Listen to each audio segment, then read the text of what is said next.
Senhores, muito bem-vindos à nossa segunda aula do Workshop de Finanças Empresariais. Meu nome é Alberto Borges Matias, professor titular da Universidade de São Paulo, fundador da Inepad Consulting e presidente da Inepad Consulting e membro de inúmeras empresas de todos os tamanhos. Durante essa série de videoaulas gratuitas que preparei para você, vou te mostrar o caminho exato para você construir e ter sua própria empresa avaliada em mais de 100 milhões de reais. Nesta segunda aula da nossa série de 4, lembra? Vou te explicar em detalhes o método que desenvolvi, pautado em 4 pilares, que fará com que você conquiste a tão sonhada estabilidade financeira com seu negócio valendo mais de 100 milhões de reais. Na aula passada, eu cobri pontos importantes de erros muito comuns que empresários, consultores e empreendedores como você podem estar cometendo neste exato momento. Erros estes que absolutamente destroem o valor da sua empresa ou do negócio que você está envolvido. Muita atenção! Se você ainda não viu a primeira aula, olhe lá, hein? É de suma importância que você assista a primeira aula, pois além de todos os conteúdos apresentados aqui no workshop, serem complementares uns dos outros, você precisa dar um basta nas atitudes que destroem o valor do seu negócio, para só então aplicar o método que eu vou passar nessa segunda aula. Aqui nesta página você encontra o link para a aula 1, então atenção, reveja se for o caso. Mas antes de começar, gostaria de agradecer muito a você que deixou sua visão, opinião ou dúvida aqui em nossa área destinada a comentários. Foram muitos comentários postados, muito bacana mesmo. Meu muito obrigado. Junto com a minha equipe, estou lendo e acompanhando cada um desses comentários e participando aqui junto com nossa comunidade de empresários e consultores. O que é o nosso método? Chamo esse método que irei apresentar de método 4Ps da riqueza empresarial. Então, vamos a ele. O primeiro passo para mudar o jeito como você faz sua gestão financeira é tomar consciência da sua situação financeira atual, para assim conseguir definir quais ações podem ser tomadas. Imagine como um médico toma decisões. Antes de definir o que fazer com você, primeiro ele te examina, faz uma foto médica do seu estado naquele momento. E então, com esse diagnóstico em mãos, define o que você precisa para ficar melhor. Por que com a empresa seria diferente? Antes de definir quais movimentos executar na sua estratégia, você precisa primeiro ter um entendimento da sua situação atual. E por isso, o primeiro pilar desse processo é o chamado de pilar do diagnóstico. E isto só será possível por meio da elaboração de um balanço patrimonial. Vai acostumando com os dados. Eu sei que você pode não estar acostumado com este e outros termos técnicos, por acreditar ser apenas função do contador. Contador é importante. Mas a verdade é que você pode montar um balanço você mesmo para fins de diagnóstico e análise, mesmo que nunca tenha feito isso antes. É mais simples do que você imagina. E as informações que você extrai dele são fundamentais para a compreensão do seu negócio e para a definição do que fazer para torná-lo melhor. O balanço é como a foto médica que te falei há pouco. Vamos entender então o que ele é e o que ele não é. Bom, diagnóstico ou entendimento da situação para começarmos, não é? Como um médico toma decisões? Primeiro, é o entendimento da situação. Você fala, você explica. Segundo, é a foto médica da sua situação naquele momento, porque aquilo que você falar pode não ser a realidade ou pode ser meio distorcido. Terceiro, é o diagnóstico, a partir até dessa foto, o que você tem. E, por fim, no quarto, o prognóstico, o que fazer agora. É exatamente a mesma coisa. Então, vamos lá. Nessa foto, como é que eu vou mostrar a foto do negócio, a foto financeira do negócio? É o balanço patrimonial. O que é o balanço patrimonial? Imagine parar sua empresa hoje e anotar todos os saldos que ficarem abertos. Tudo que você tem, tudo que você deve. Quanto dinheiro tem no caixa, nas contas bancárias, quanto você tem a receber de clientes, quanto ainda deve para fornecedores. Entendeu a ideia? E mais, tudo que você deve, tudo que você capta de recursos, você tem aplicado. Então, um lado é igual ao outro no total. O balanço é um quadro onde são anotados os saldos dessas contas de direitos e deveres a pagar da empresa em determinada data.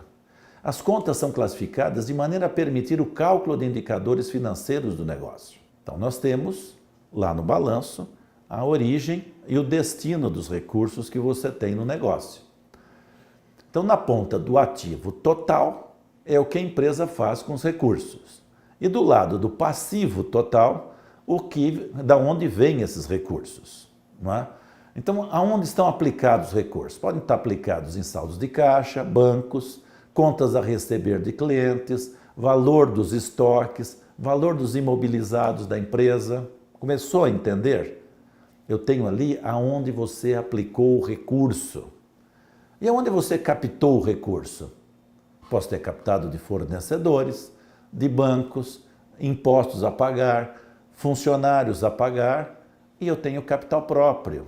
O que é o capital próprio? É tudo que está aplicado, menos o que eu devo. É o que a gente chama de patrimônio líquido da dívida. Entendeu?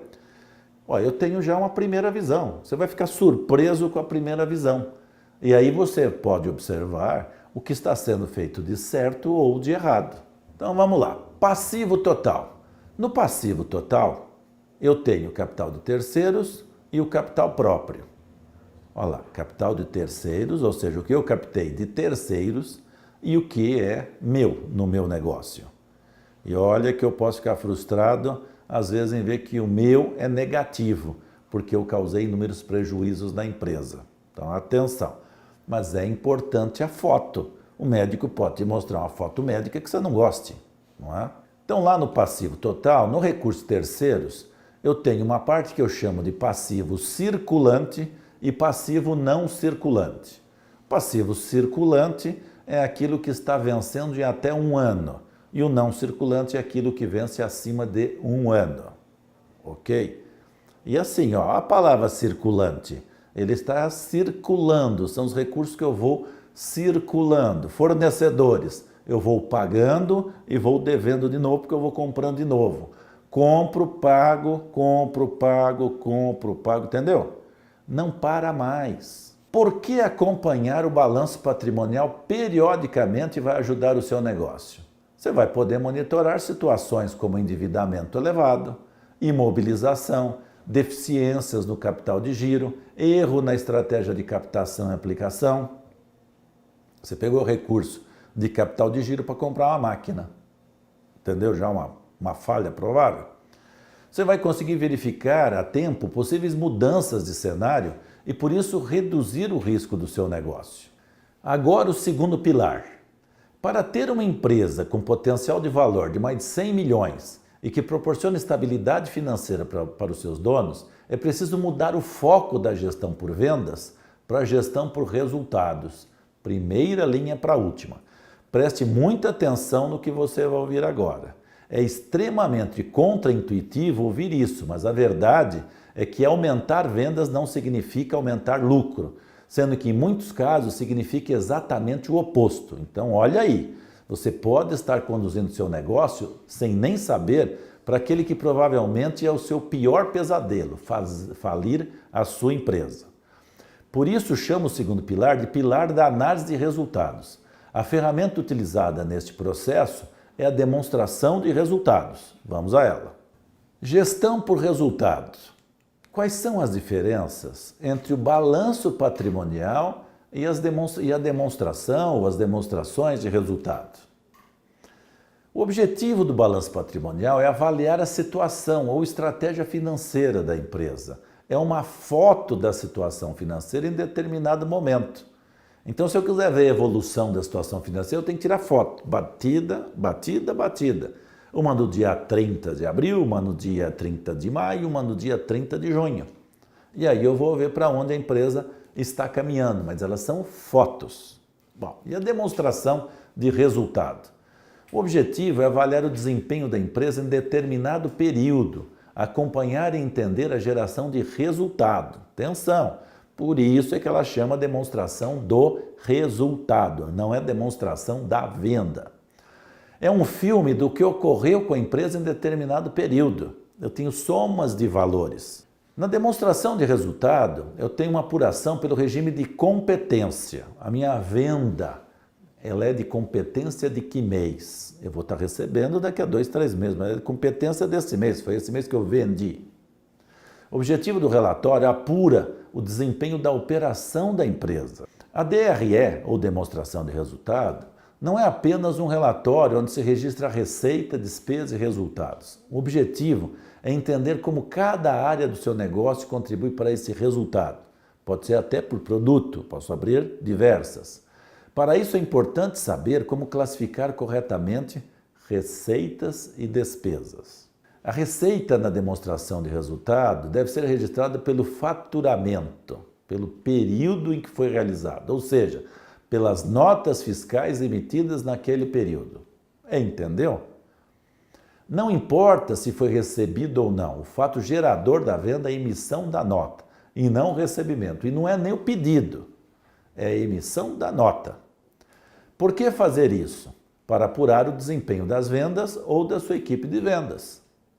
E aí em cima eu vou avaliar o que foi pedido, quando foi pedido, o que foi recebido, quando foi recebido. Gastos não são todos iguais, eles são a leitura de como sua empresa está funcionando. Custos são gastos com a produção. Mais difícil de mexer, pois impacta a qualidade, mas não é impossível de mexer. Eu posso ter ineficiências em todo o processo de produção. Despesas operacionais são gastos com atividades de gestão, não impactam o produto. Prioridade quando necessário cortar despesas. E despesas financeiras é o custo do endividamento. Mostra como o dinheiro que a empresa pagou ou pegou em instituições financeiras impactam no resultado. Contudo, apenas registrar quanto sobrou de resultado no final de cada período não é suficiente. É fundamental que você tenha ferramentas para analisar sua rentabilidade e conseguir investigar como cada área da sua empresa contribui para a formação do lucro, para aí sim conseguir otimizar seus resultados gradativamente. Por isso, entender como devem ser classificados seus gastos é fundamental para que você realmente tenha uma visão de todo o negócio. Demonstração de resultado. Como interpretar as informações da demonstração de resultado? Olha lá. Olha a demonstração de resultado. Ela começa pela receita. Muitas vezes você está administrando a empresa pela receita, não pelo resultado. A minha proposta é que você faça a administração pela última linha, não pela primeira. Então, na demonstração de resultado, você tem lá a receita bruta de vendas, a emissão da nota fiscal. Deduções da receita bruta, impostos sobre vendas, comissões sobre vendas, descontos e devoluções. Aí eu tenho a receita líquida de vendas. Ela é líquida do quê? De impostos, comissões, descontos. Então, todo esse primeiro grande bloco se relaciona ao processo de vendas. Depois da receita líquida, eu tenho o custo dos produtos vendidos e vai me gerar o resultado bruto, deduzindo o custo do produto ou da mercadoria vendida. O custo do produto vendido é a expressão da produção. Eu tenho a receita líquida, menos todo esse gasto do custo de produção, eu tenho o resultado bruto. Então, esse bloco se relaciona com a produção. O resultado bruto, lucro bruto, menos despesas operacionais. Despesas comerciais, despesas administrativas, despesas operacionais gerais. Esse é o bloco de gestão. Olha lá, despesas comerciais, despesas administrativas, despesas operacionais. Eu tenho resultado operacional, lucro ou prejuízo. Aí eu vou descontar o resultado financeiro, receitas e rendimentos financeiros menos despesas financeiras. Esse é o bloco financeiro. E aí eu tenho o resultado não operacional, outras receitas e outras despesas não operacionais. Por exemplo, venda de cadeiras, venda de carro, assim por diante. E aí eu tenho o resultado líquido, lucro ou prejuízo líquido final. É esta linha que eu preciso administrar. E você nota, para administrar essa última linha, eu preciso administrar todas as linhas superiores. Bom, quais benefícios de acompanhar o resultado, pelo menos mensal, do seu negócio? Passa a definir metas de resultado e não apenas de venda. Percebe rápido se sua empresa começa a ter problemas. Consegue identificar a origem do problema e pensar em soluções de maneira ágil e assertiva. Agora, não adianta eu também ter esses dados mensais 6 meses depois. Então eu tenho que ter a demonstração de resultado de abril no mês de maio. A minha sugestão é forçar a que eu tenha o fechamento dessas demonstrações até o 5º dia útil do mês subsequente, para conseguir enxergar o que está acontecendo e conseguir já fazer o ajuste. Bom, se não conseguir apurar pela DRE, se tiver problemas com o contador, com a contabilidade, com a tua estrutura, se o controle pela DRE for difícil de operação para a sua empresa, utilize o fluxo de caixa. Ao invés de apurar a receita pela emissão de notas, apure pelo recebimento. Basta anotar o que foi de fato recebido e pago pela sua empresa, o livro caixa ou o extrato bancário. E as despesas? Faça as mesmas classificações que te mostrei anteriormente, mas anote apenas quando forem de fato pagas. Ok? Então aqui eu tenho uma demonstração de fluxo de caixa. Se possível, eu preciso acompanhar a demonstração de resultado e a demonstração de fluxo de caixa. Chegamos então ao terceiro pilar. Para transformar a gestão financeira da sua empresa, este é o pilar do planejamento. E por que ele é tão importante? Porque embora ter mais controle sobre o seu negócio ajude você a aumentar seus resultados, planejar o futuro é que vai fazer a grande diferença na sua capacidade de gerar valor e ter ótimos resultados financeiros como dono do negócio. Você está administrando para fazer o seu futuro. Acompanhar lucro é importante, mas é passado. Valor é futuro. Ou seja, as grandes mudanças que vão fazer sua empresa acelerar o crescimento vão depender de investimentos que irão impactar seu fluxo de caixa por muito tempo no futuro. Pense, por exemplo, em quanto tempo demora desde a tomada de decisão até a conclusão de um projeto de construção de uma nova fábrica. Veja agora na sua tela, por exemplo, a construção de uma fábrica. Olha lá, idealizar o projeto. Estou pensando em, quem sabe, talvez, construir uma fábrica. Só esse, quem sabe, talvez, será onde, quantas pessoas vão trabalhar lá, o que eu vou fazer lá, só isso leva de 1 a 2 anos, não é? Desenhar o projeto. Comecei a pensar, quero ter uma ideia. Vamos desenhar, fazer um projeto de arquitetura, por exemplo. Desenhar o projeto vai de 1 a 2 anos. Não é? Quantas vezes você vai e volta no projeto? É isso que demora. Busca a liberação de financiamentos do projeto na fase seguinte, de 1 a 2 anos. A construção, 2 a 3 anos. A escolha, compra, instalação de equipamentos para ir dentro da obra, 6 meses a 1 ano pelo menos. Licenças e liberações durante o período ali da construção, 6 meses a 1 ano. Pagamento, no mínimo 5 anos. Normalmente eu vou estar falando de 10 anos. Você sentiu o que tem aqui? Independentemente da área em que você atua, do local dos projetos, esses vão mudar a sua empresa e são decididos com muita antecedência e impactam seu negócio por muito tempo. Por isso é tão importante simular com antecedência quais serão os impactos. E a ferramenta que usamos para isso é o orçamento e a previsão de 10 anos. Pensar 10 anos. Então vamos lá. 2 exemplos aqui de orçamento, para planejar o futuro. O orçamento base histórica considera o histórico, receitas, custos e despesas para projetar os próximos períodos. A partir do histórico, define-se metas de melhoria. Ou posso também fazer um orçamento base zero. Leva-se em conta os projetos, processos e recursos necessários para cada área. Não se utiliza o histórico, é mais trabalhoso exatamente por isso. No orçamento base histórica, vantagens é que eles são mais simples de fazer. Para a primeira vez, recomenda-se esse processo. Desvantagem, novos projetos não terão histórico. Então você parte, no caso dos projetos, de base zero.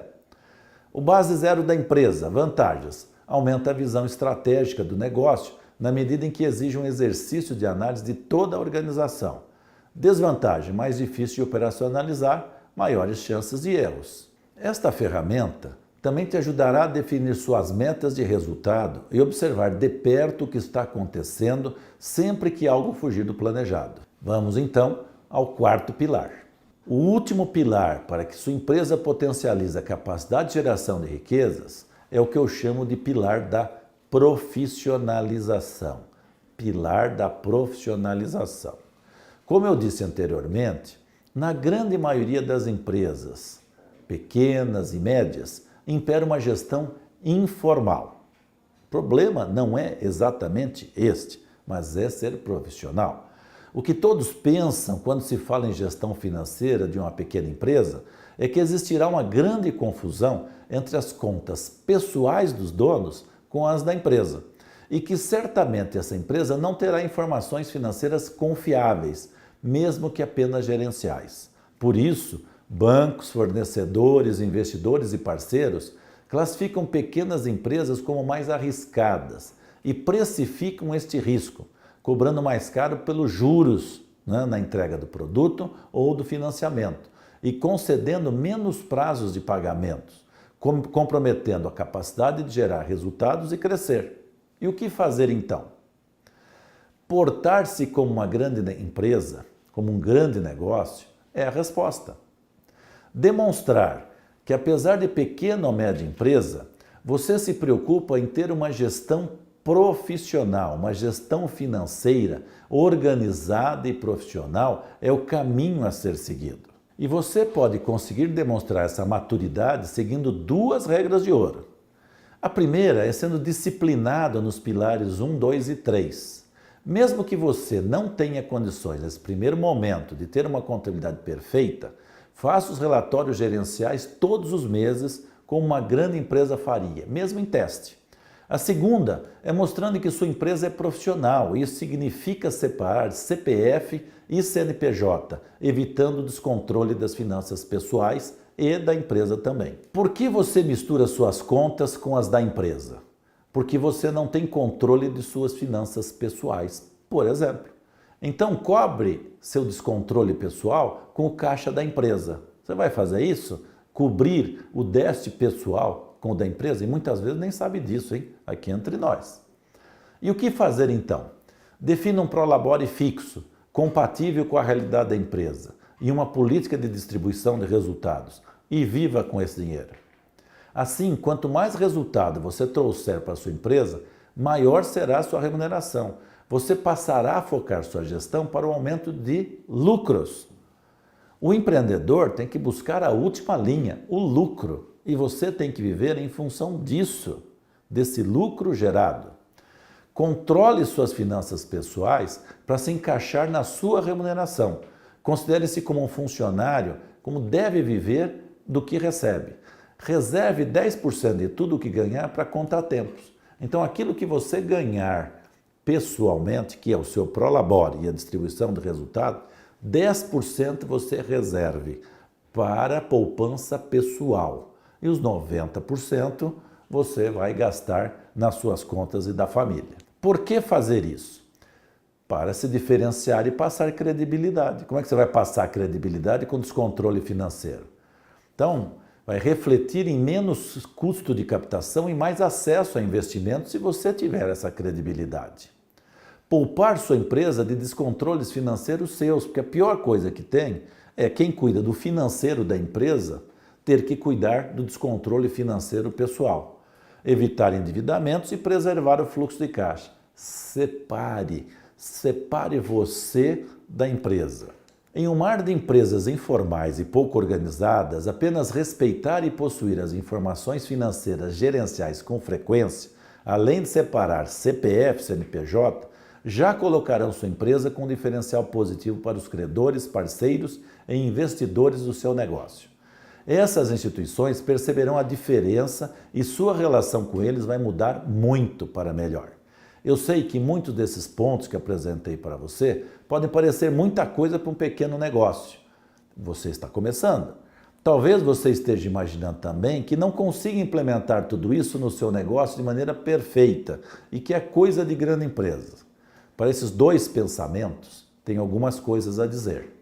Primeiro, Muito provavelmente, em alguns momentos, realmente você não consiga fazer todos esses controles de maneira perfeita, mas feito é melhor que perfeito. Fazer os controles, mesmo que imperfeitos no primeiro momento, já darão a você uma visão muito diferenciada sobre o seu negócio e isso trará grandes resultados. Segundo, em meus mais de 46 anos de experiência, vi pequenas empresas transformarem em verdadeiros impérios. E o que todas elas tinham em comum é que, enquanto pequenas, pensavam como grande, agiam como grande. Organizando-se efetivamente como uma grande empresa, independente do seu tamanho, você vai ser capaz de aproveitar também um fator que eu acredito ser a chave dos grandes empresários. Esse fator é o que os desavisados gostam de chamar de sorte. Eu gosto de chamar de preparo somado a oportunidades. Ou seja, para alguns o que parece sorte, para outros é de fato a criação de um caminho de grande sucesso.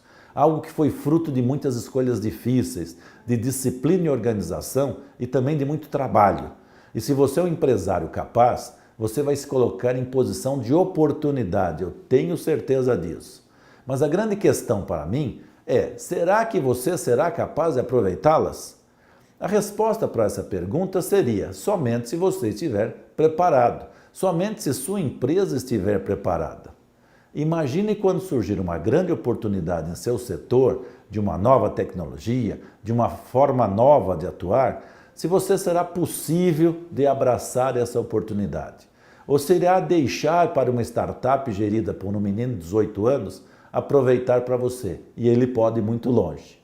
Para estar preparado, você precisa seguir esse método que te passei. Assim, você terá um fluxo de caixa saudável, recursos disponíveis e um acesso a crédito e investidores. Fatores esses que vão fazer o mercado acreditar muito em você por conta da sua organização. Só assim você conseguirá aproveitar as oportunidades que certamente passarão na sua frente nos próximos anos. Eu sei que provavelmente uma das suas maiores inseguranças é a instabilidade econômica do país.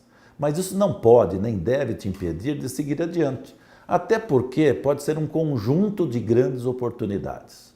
Estamos certamente em um momento de mudanças e oportunidades, não só no Brasil, mas no mundo. Então a hora é agora.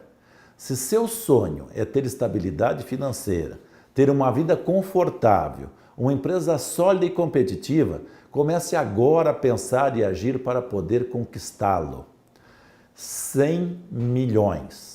100 milhões, ou qualquer que seja sua meta de realização pessoal, às vezes pode parecer distante, mas não é. Garanto que está muito mais próximo do que você imagina. Bem, ao longo dessas últimas aulas e conteúdos que enviei, muita gente tem me perguntado nos comentários e também pelos e-mails como poderiam trabalhar diretamente comigo em suas empresas para poder elevar o patamar de valor e conseguir de forma relativamente rápida e segura uma realização financeira como essa que venho apontando ser possível através da aplicação completa do método 4Ps da riqueza empresarial. Infelizmente, para cada 100 pessoas que nos acompanham, seria viável talvez eu assumir 1 ou 2 projetos com a minha equipe. Ainda assim, somente os com capacidade de investimento em uma consultoria especializada poderiam contratar esses nossos serviços. Além disso tudo, se você me acompanha, sabe que minha missão é fazer diferença ensinando gestão financeira para você, pequeno e médio empresário que movimenta a economia do Brasil e precisa muito desses conhecimentos também. É exatamente por tudo isso que pontualmente abre uma oportunidade de um programa avançado que possui o chamado Programa 4Ps da Riqueza Empresarial. Esse programa, na forma de um treinamento online, replica exatamente o que eu faria no seu negócio, caso você contratasse uma consultoria minha, que é oferecida por mais de R$120 mil, com inputs, trabalhos e interpretações minhas e da minha equipe, mas em um formato que me permite atender o maior número de empresários e consultores. Claro, como isso me toma um recurso de tempo que possuo apenas algumas vezes por ano, a abertura de turmas para esse programa é extremamente limitada. Eu vou falar mais sobre essa oportunidade e sobre a abertura da turma do programa 4Ps da Riqueza Empresarial. Na próxima aula, eu vou te passar tudo o que você precisa saber sobre esse programa e também tirar todas as suas dúvidas sobre o método 4Ps da riqueza empresarial. Por enquanto, gostaria de pedir mais uma vez para que você deixe seu comentário abaixo, sua dúvida e também sua visão sobre o método que acabei de revelar para você. É muito importante para mim e para a nossa equipe. Você acredita que ele se aplica a você e ao seu negócio? Eu mesmo vou ler e interagir com você em sua postagem abaixo. Nos vemos na próxima aula, que está por vir nos próximos dias. Fique atento aos meus e-mails e às datas de liberação. Meu muito obrigado e um grande abraço.